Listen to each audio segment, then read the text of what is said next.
સુરત જિલ્લાના ઓલપાડ તાલુકાના બરબોધન ગામના રહેવાસી 35 વર્ષીય યુવાન સતીશ પટેલ સોફ્ટવેર એન્જિનિયર છે। આ સાથે જ તેણે ખેતી કરવાની શરૂઆત કરી છે।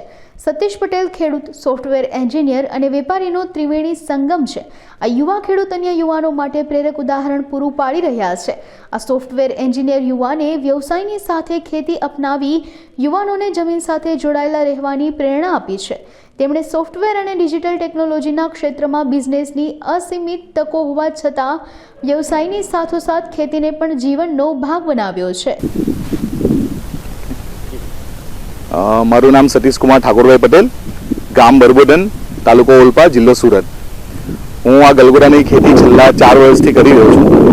પહેલાં મેં એક ટ્રાયલ તરીકે ખાલી શોખ પૂરતી સ્ટાર્ટ કરી હતી અને ધીરે ધીરે મેં એને કોમર્શિયલાઇઝ કર્યું। બરાબર, હું ટોટલ 3 એકરમાં ગલગોરાની ખેતી કરું છું, જેમાં હું યલો અને ઓરેન્જ 2 કલરની વેરાયટીનું પ્લાન્ટેશન કરી રહ્યો છું।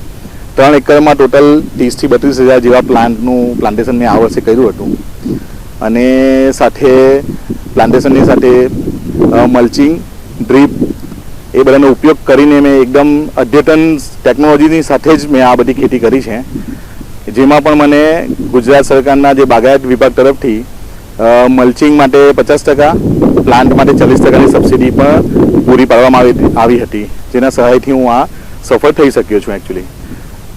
એ સિવાય મેં ડ્રીપ ઇરિગેશનને મોટર ચલાવવા માટે સોલારનો ઉપયોગ કર્યો છે અને આ ખેતીમાંથી મારું ટર્નઓવર નિયર અબાઉટ સમજો કે 30,000 પ્લાન્ટની સામે 1 કિલોનું પ્રોડક્શન હું એવરેજ લઉં છું, જે આપણા એરિયા પ્રમાણે ઘણું સારું છે।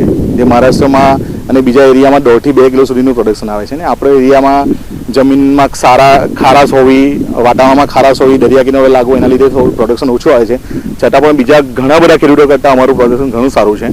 તો એ પ્રમાણે 30,000 પ્લાન્ટની એવરેજ 1 કિલો પ્રમાણે ગણો તો 30,000ના પ્રોડક્શન અને એવરેજ 1 કિલોનો આખા વર્ષની એવરેજ 50 રૂપિયા ભાવ ગણો તો 14 થી 15 લાખ રૂપિયાનું ટોટલ ટર્નઓવર મારું છે, બરાબર।